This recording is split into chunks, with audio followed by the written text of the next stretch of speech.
radhiyallahu anhu pernah berkata, "Lau anna li tila'ul ardi dhahaban laftadaitu min adzabillah qabla an arah."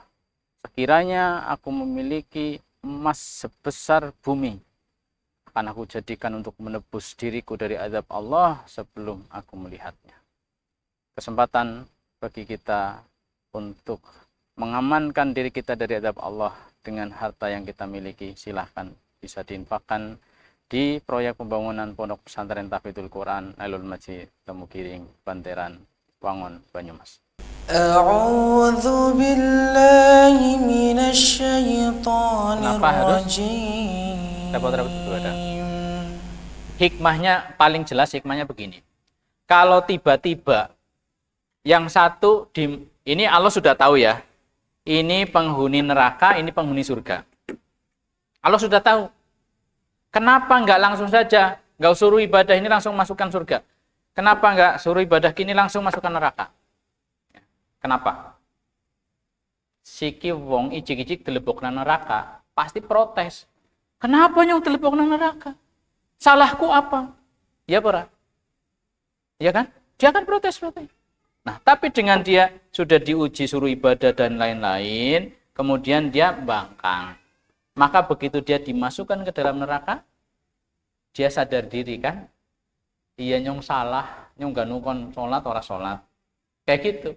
Dia tahu, sadar diri. Ini orang yang dimasukkan ke dalam neraka. Kemudian, orang yang dimasukkan ke dalam surga. Tiba-tiba dia masuk surga tanpa ibadah, tanpa apa. Kira-kira nyaman apa ora? Apa ya? Ada kepuasan apa tidak? Ya. Icik-icik kepenak kayak gitu. Anak kepuasan apa ora?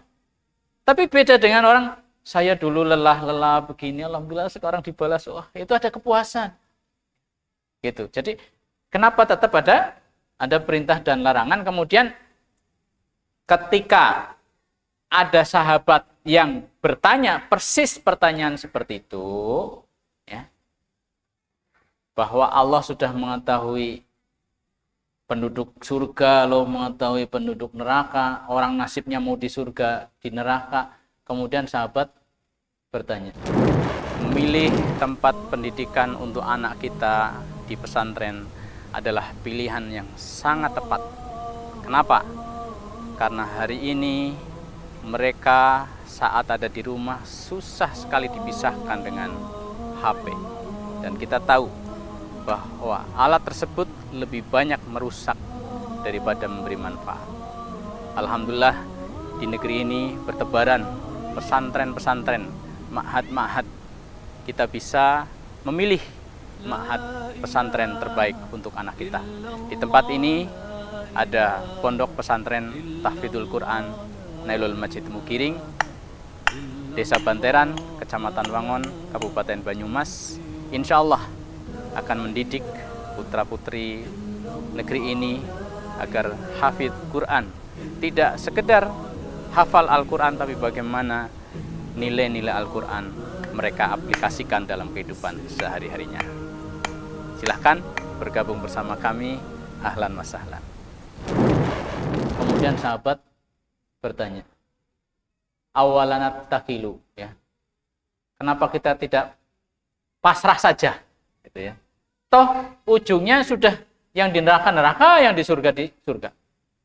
Apa jawaban Rasulullah?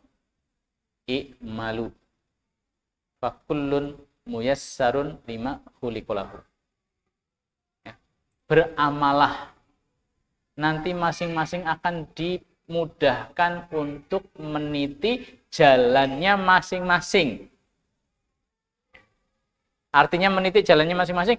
Orang yang takdirnya di surga, nanti dia akan dimudahkan untuk meniti jalan-jalan surga. Amalan-amalan ahlul jannah. Akhirnya dia mau beriman, akhirnya dia mau sholat, dia mau zakat, dia mau puasa, dia mau haji. Ya, kayak gitu. Ini, orang yang calon ahlul jannah, maka kelihatan nih tracknya waktu di dunia. Kon ngaji gelem, kon sholat gelem, kon sedekah gelem, kon berjuang gelem. Ya, ini kan contoh gambaran ahlul jannah, sudah kelihatan tracknya. Kalau dia lakukan itu karena hati, karena iman, pasti sampai ke surga. Tapi nanti ada nuwun sewu orang yang melakukan itu cuman golamis. Cuman di dohirnya saja. Hatinya sebenarnya tidak suka. Ini orang-orang munafik. Maka meskipun dia melakukan sholat dan lain-lain, nanti di ujung akhir hidupnya pasti akan kebongkar. Ternyata dia orang jelek. Akhirnya murtad dan lain-lain. Itu. Nah. Demikian sebaliknya. Orang yang takdirnya di neraka, dia akan cenderung melakukan amalan-amalan ahli neraka. Ya mabuk, ya ini misalnya. Akhirnya sampailah dia ke neraka. Nah, kalau orang udahlah sudah takdir, angger takdirnya menang surga ya, meskipun yang menang baik surga. Nah, kalau kayak gitu, jelas dia takdirnya neraka. Karena untuk menjadi ahlul jannah harus sholat, harus beriman kayak gitu. Kalau ada orang seperti itu, berarti takdirnya neraka. Wallahu a'lam bishawab. ولكم فيها ما تدعون